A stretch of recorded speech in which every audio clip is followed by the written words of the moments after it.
Hello, brothers and sisters. Na good morning, na good afternoon, na good evening. Untouchable mama. I just dey vex. I dey vex. I dey vex well well. Epa, I dey vex.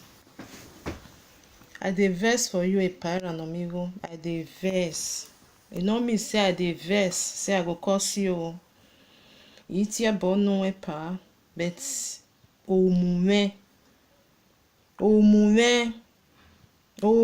pa. Omume Epa. Epa ni yeri ejo, yeri ehin.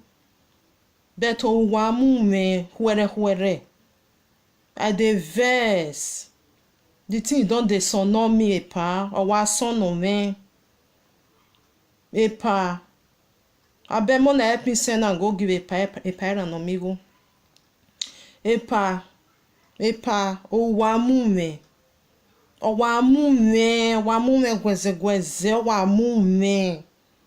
Ave mi ya ni me wa me watch a video ya dio we na. I dey vex anyhow. I dey vex. Epa.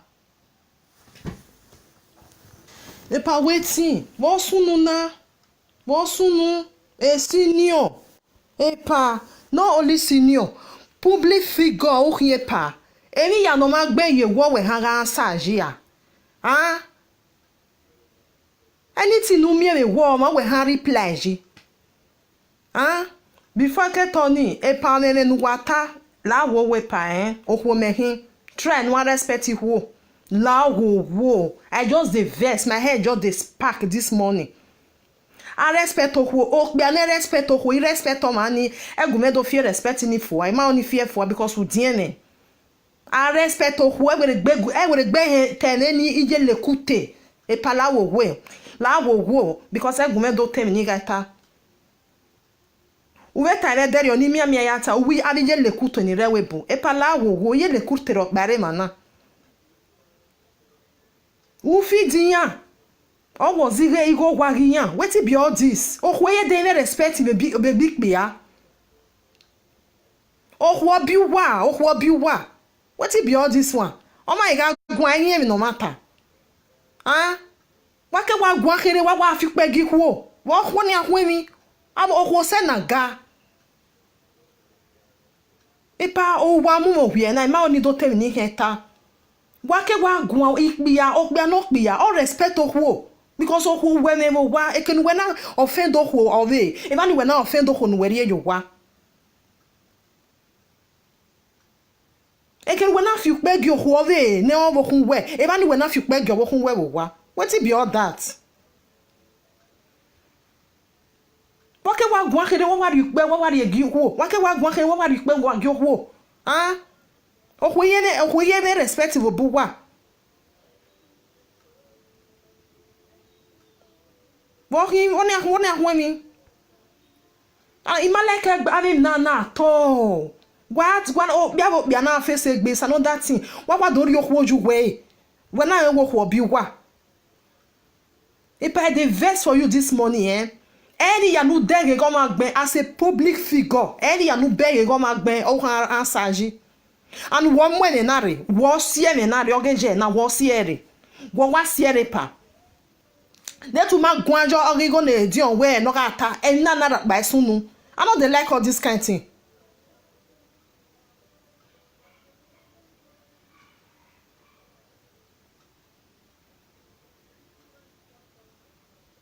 I know they like all this kind of thing. One when nare, do ma when nare edion egbe mi no gbe ni. Uwe na ga isu anyway na me won na we dion e we gbe call eni Epa Amigo. We boni me gele call anyway. Then we na gwegwan ani ya no we hara kwa me na dia ni. Do ma na wa no kori e ba ne ko no hata wi yetem yokpa. Unless we go mani go zo no. Eni ya fefe no wa hara kwa me na dia ni no we wa hara kwa ma so pa se vai. Do mo omo na biese no kori e na ne ko o wi yen gbe mi yokpa ladian. If I dey vex for you anyhow, I dey vex for you. I tie bonne audio, iye mi ante tamawepa. I tie bonne no wan. Awa ya kokome. Iye mi ateta ma we better the verse for you. I just watched that video this morning. My head just spark. I don't know they know what they tell something in Yahweh. My head just spark. I don't even wash and finish self. Ou wa rob yo wo. Abi je l'écouter. Abi je l'écouter. Et pas, I beg. I beg. What oh yeah e pa oh yeah no wine for that matter obi edo no we yen obi edo no we yen culture u wa gbunu je no ho me u ha ma ho no bia e pa e jo no say game akole e di o mana si we ari egua ene na ne ya hion gi me o ho ne di o mi go jo un u we u akwe self u ri no man ya ha ma we you no ni him otedo e pa ikata ma we na wa control we no ya go ina we wa go control okay go e di o mana si we ari egua me ato bi me agwaloma na tie zona because it's getting too much me aya hion me because of yedo e ken do ya hwe me o ho ne di o mu go jo hun awa we mu jo ho ni egbe o ko no ga wi egon o mu go jo hun ne eni nu we ta be video nu we ta be audio ni pa iwa sorry wo bi edo pa o ho na mu go jo hun no ami ma wo ko na mu go jo hun o we na jo boya ru ari yeke ejo ja sin wa owo we ta wa mi we ma mi we ni ka mi we o ho na mu go jo hun we na ran no pa una tene ni landia no e na touch mi egbe o touch mi egbe pa o ho na mu go jo hun o me be na ya go egun go egun ni ha because I'm go jo hun u bege always tradition e di o mana iri o bole lono na mi agwale na ni ati ewe wa zese ni pa ene ni nutani o ko no mu go jo hun wi ya ha ma ene u kwegwalo ma uri ene ni ya ha ma we ni wetani u mu agwajo egbe because ya mo kan ya me se gbe ai they are still married o ko no bo kan pa without ya mana divorce ne no return their money they are still husband and wife epa they are still husband and wife I wear that way e tata na we nu we ga that way e we that we we ene nu ni tanye pa wa ya zo e votedo ase no wan aso dion aso vie do nu wukin wa ya zo ene ne gbe ya baloma area ya we me ne gbe ya toloma area ya tolo ene nu wa tani you are very very wrong o ma no tama no pe ball lewe unwe go mani o rion ba na o re ni kawe no hun eyan hin u wa wrong wa zese ni pa wa zoe benu we mana zoe ene hefo because o mo kan ma me no way number 1 o ma me no way when akwa mi self we wa re o mo kan le lo biave asobiedo o ke nu tie dion u ha ma we ge no sunu no me ke no ha mo kan no zo ama we na wa maju nuta una wa maju nuta we uvu self e una mi o we kori e no ma se na ha ma o ko na mu go jo. Can somebody do it to you? Can somebody do it to you? No one respect who? Why respect who? Why respect who? Oko wa hin mi obe. E pa wa zese ni, Public figure o wa o na egun e live video. Una o we no ma ro pa e fi pe gu no ma ro pa egun e de live ani yeye because anything urita o ma so tie e direct anyway am so tie gwe rude di on gbe mi omo na biese omo so gun ade mi ya no we hara kwa me na dia omo so temi opa okono ga odi o be we o be wu ama we no we wa hara kwa umo bo be tane na we o kege no we tania we ra wo me say 2 years o wa ha mo gie aha ti e chief epa egasi wa ari amoka ovi edo ma ya hin eru dare we bone adomia mi kocho arajo wa de na hwe egasi we ari amoka epa openu keteme na okeke ne di ori obolele openu keteme na openu keteme na era worry 2 years wa ha echi aha mo giene Imae ave manokpe bole lewe ni ya nota we nutago ma me mae di ya merere erere ya yeba tato woje aka ne senior okonu ga your handsef teyin wa temi no magbawo nu wa temi no magbawo nu iye o manogwa ati ebone no nwa e meni wa dete o manogwa ati ebone no nwa e meni ladi onwe napa iya hwo we beti o ma beri o amaya kokome amaya kokome yeye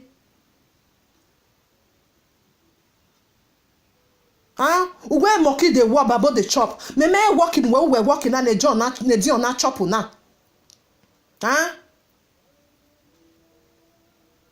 uwe labor na dion ri edi me ya wa semi go wa him ove ona wa semi go wa him ove no wa ka bo wa di mese ogo bo kan no tayo we ni ke ka bi ko no ti eye lekute e pala wo o ma no pa ma mo ma no pa dia we bo na ma ni ma ya la we bo we I respect you. Do respect to nuri yo wa mi ho ma be are respect ni ya uji no ri yan gbari ni ya uji no ri yan gbari ni ya pa because iho senaga iya we unyi mama ukponata yo veno ilawo do han sare no je ilawo do tebe no je pa a character where we viola diana we wa ya wo wa meaning where you are not respecting your wife no rie your wa we ba wa ta e wo nu kekan o ho ne di on mu go jo ohun o keke ne gbe di on ni ayore bo ve de tiyan wie yan ayore bo ve o emi ya no we ba ikara kwa be no kwa be toge last year ne una we gbe wa mo me la dian because je da le yari azingo ije me ma se fait pas de nous ta bu nui Demi no wetabu no pa. Hi, imae salo boa. Waiting.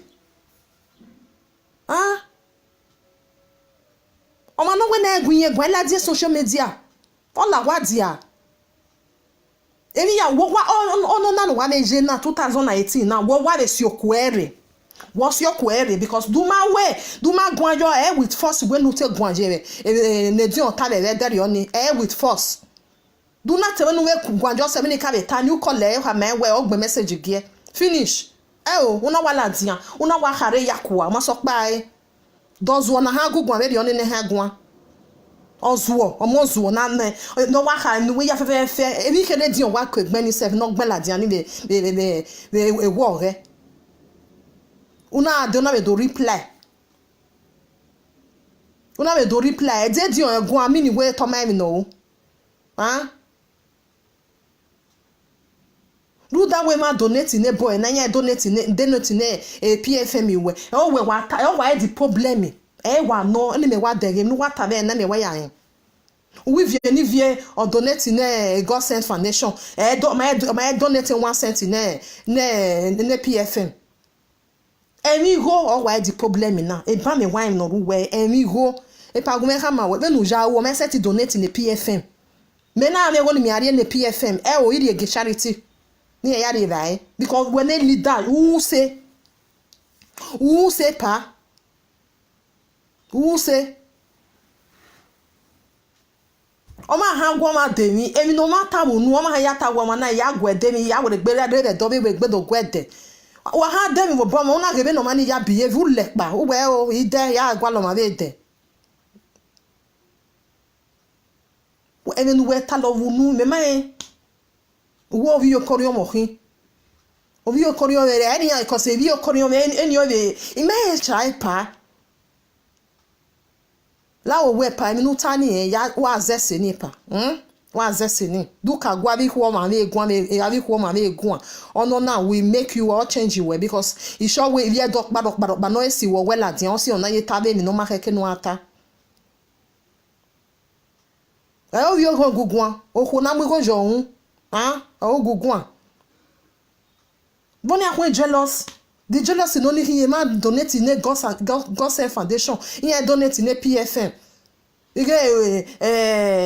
work in when we na a God Sent Foundation or you do area the benefits. What be all that one? wa la dien ri abati leta o wa bi je l'écouter we abi je l'écouter hein e pa oni wa severi oni ze oni wa severi oni mind your business no egele na no do khiove o wa khiove ju oru ko last year keta aye ikate na we family ave dion yan kugbe me ne family me waje o ma wa be gbolama ma wa gbolama o ma do la dion do ate gbe nonsense na o wa se gwa ele we na bata o wa se gwa because o kan bungbe we 2 years in there who yan chief aga head chief, what does that mean? What does that mean? What ye bono we he when nene ni ye toshi we o ye riyo we ko ma gwa ya zona la dia menedia we do khare ya ko we la dia no na e pa le video ni we regbe total ya jo no we uni total no we regbe watch o ma na yedede we okun we mu go jo hu ona fi pe gie e bi no keke na we do ma de no keke na wo we do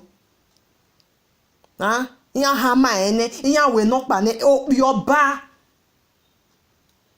oba no gbere 50 years ne ge me no tala dia mo nu da okwo ma be ije me o amu me o wa mu me I fear wa mu me okpi oba eromo and we wa atalaje ekwe ga amu me ga adame o ekwe wa amu me imaseti watch efo we na mo yoto oti me no di ategbe le ri oni ati ebo no no dion beto kele ya gbubijo o iwa gbejo iwo kwere nwe ke no jo we varie na moi que nous jouons varier et pas il y a pas because if no master no because o matter que ni gati we but e respect ni ya enware ne e me ni nu we tani wa total we regbe ya we mo di video jo we regbe audio no we regbe ya watch aya mo no etu we nu ya mo no ya wo no na obo kan we video de no ya te bonu we ono ya gwo kan we gwo ono ya gwo we gwo obo kan dion dem no way obo kan na be lesi a se fiyon sun obo kan na be pasi ayon sun ayon sun ayon be de we me mi ma no we marriage there na e dey agbe marriage no destroy all the million thousand yo all destroy we go wa no ma o wa ni ore oya wa aga wa no go ma na ni egba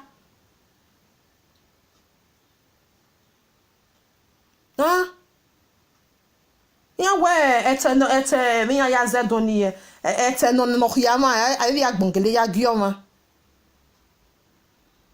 Isalobuwa ima sha obe no ma ya gwa ima den we no ma ya gwa pa mostly we no because di o ma de sie na jena ni because wo si o we la dia wo si o yere la dia be na jena we na ga so ni we na obe if we da no so ni we me attack e da di o me na we di o ka ma we so ni opia na una we gbe ya so ni from there di o ma we gbe so ni we if you can watch o ma gi so ni we then we na si o we la dia wa igba kojo ma hun we ori eyen jo we na vie ona gbe mi ladian wo ke we wo ba lo abe ya no weta yo egbe ni wo abe mi ya no weta ni egbe ni wo di ye we ni mo ke ni egele ladian ya we gbe anyo e pa respect o ho respect o ho because o ma ne respect o ho he like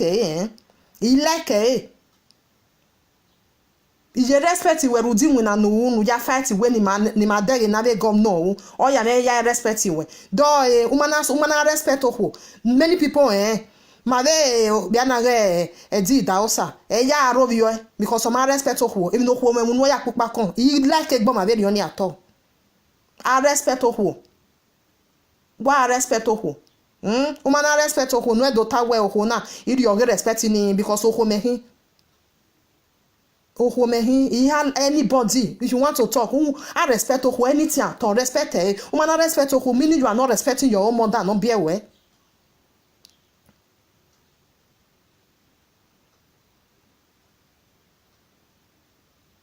Again, email one day, not the way one video, not the way one audio. Wake guankere why you beg your wohan? Wake guankere why you beg your wohan? Oh, now we are your mother is it task. Why you can have a bomb by? Huh? Oh, we are your mother, what they no problem with what? Your son and your son, your man day. Huh? We may be a no marry baha or marry big baha. And your son. I can guankere why you go, I can guankere why you go, huh? Epa, minded the way when you are going, minded the way you are going. Every ya no dare wa ga gwanji because do ma owe na no ma gu we gwan o la ye live video re ga la o ma e ni o ma yi mi we gu gwan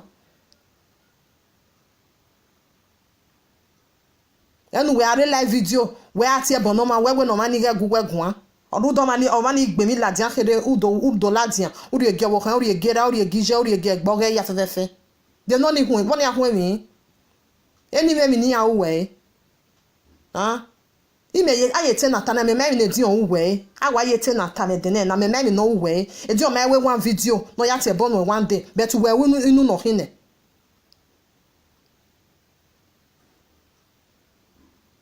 e jolosigo na me wa we jolosigo no wa tani we vie ni vie me donate 1 cent yo we ye PFM but or send the God send foundation na me wado he ika imagine we mi go omobo na wado confirm we mi go ni no mind your business one mind the business we ikata ma we na no egi bia ka do aro we ekenu we wajo we vary na no han ya se gwa you know no wa da me we be watch a video ni do we your to no abi ni ati JP ona we no carry hon pe sese your way o ma se ti kama we pa it's okay it's enough tag be da be oni o ti me na we mi di ona we live video igben gi o ikole iwe oni se be oni you are going too far oni agbe sese your way carry on you are doing it well manage di on pe wa pelele na di on wa wa de ma no pe no wa pelele ana wa tota na tell me na di o ma gwa lo we o ma tie we be ye na wo tie ladian don ma wa on ni mi we wa go ma ni go so wa no emi go wa emi go tak o wa kun ni go o wa kun be oju waru o wa kun be oju waru. What be all this nonsense? If you do for that matter, e pa wa go be do gele hin una go be do hin o ko nu ga mo go jo hun we no ya go egun eni ka oro we ni ta ma we pa o be do wo he ke no ha mi ni meta mo we na mo wi do ame no yo han do ata mo we na o ma bad o bi o han ya verse no wan o ko nu ga mo go jo hun ga fi pe die ile le ro we be enia ile le ro na lele uti be all that nonsense ave nonsense ni ya no wa do awu ni o wa sonu me lu da wa rewebo ara rewebo iwo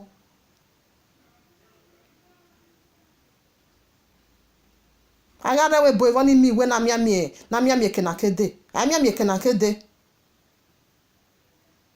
e pa ni wa severi oni wa severi oni wa be dion wa be misunderstanding wa settle egbugwa wa mana settle egbugwa wa ewe ri yo wo kan ejo e we de gbe dan den wa we gbe yo wo kan ejo mo han wa la din face wo kan we me because wo kan e de no do reply una we de gbe dan we pa imegi wonu we na una we gbe dan we wa be dion kun una ri yo wo kan ejo una we gbe ta we abije le kute ni re Europe e pa mo i wa la din e dey respect ni e do face wo kun we because that means you are not respecting your wife no ri yo wa.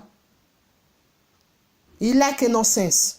He like at all. Ogbia ogbia na gwe. Wa ti ati ebon egbu wa doesn't matter. Eri egedi obo kan no total no ma okpa enva. Eri egie. Ade tenata na obo kan re o ma re o. Oni makan ma. Personal issue ni hi. E pa video ni uni delete delete it because it's very bad. I not there, huh? I don't know why any red though. I don't know why any red though. Make it time when I deleted that video.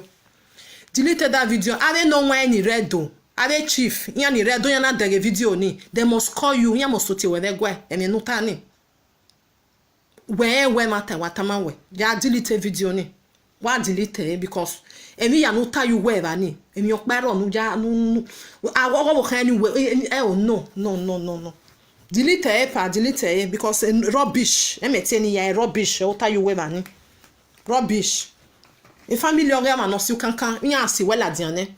Nya si well adiane. Ame me we talona because nya we me down you build down and me down no ladia will not you big here. How can you say since last year where man na ogbera we gbe me muladia again? Enya ha mo chief ne. He like have rubbish ne pa. Uwe di oma do imi awe de ne di ohan do imi awe bai pa e di oma we live video pa no ya te bonu ah we tie ni je ne o tie ni ra no tie ne ti o ene egbe ya fefe o tie ne ya ne ya se gbo hu no ma me ne no no me rie una me rie kan woni ahun nyi me woni ahun nyi me woni ahun nyi me pa. The pas stop avec me yati na. Wa stop eh. E ga bie vive na wo momo. Otun we ne kere na we gbe be na. Wo ha me we no na ga omo ye ne. Ama we e no wan. Oga e di on wa be la dian ba na fi pe ge wo kan. I wa be gwegun because e me de ben nonsense. I mean, rubbish maintain na ya rubbish. Ovi oto nu wore de Switzerland you abi e make nu woje no the Sudan je dot when no e man de family we no. O ma love you we. O ma love you we. They to love you we. O gbe message go at least o ma hen eni na the o nu must down me o. O must down me o. O gbe message go we pa you are going too far. O ma very on yourself. Fion we fin video na e pa fin video na o ma na dan me o ni must dan me o boy ni o ni na be agbe sese yo we akan o ti me no hu ha o bi ade na ona te rubbish na ge a wa sie ladian o sie gbe rubbish ni o ko na mu gojo won do agugun eni ha. I beg my people, I just the verse I just the watch that if I watch a audio ni e ko na wa avulo me. I don't get anything where I want to talk. Now this message I want me, I just still give a pa. A pa iga wa me mi ati e na. E iga we. O ma no we na egun yen gun to ta yo wa e. E mi ya no mi e be wo ko ma kan do agun anji do we do la we do we live video. O do te bon egbo re family o re ya se gbo wo kan. Wetin be that one? Huh? O ma no na egun yen gun o to ta yo wa. Wo we ne. We were ne oso aho yo hu ne uwe no ne dibo ne ge gun ne ge le gbe mi opaladian o ga we no we gun you must stop now. I beg my brother my sister then wa mona bye because I just a verse mona help me tell a pa wa go me ta me pa wa na be be watch why you got gbese jo why you got take pa carry on e pa you do am well Dion is fraud if Dion na fraud mona leave am be fraud wa me we fraud do wa wa na ge we pa or ye line no market why can me we pa you dey live your line or stay your lane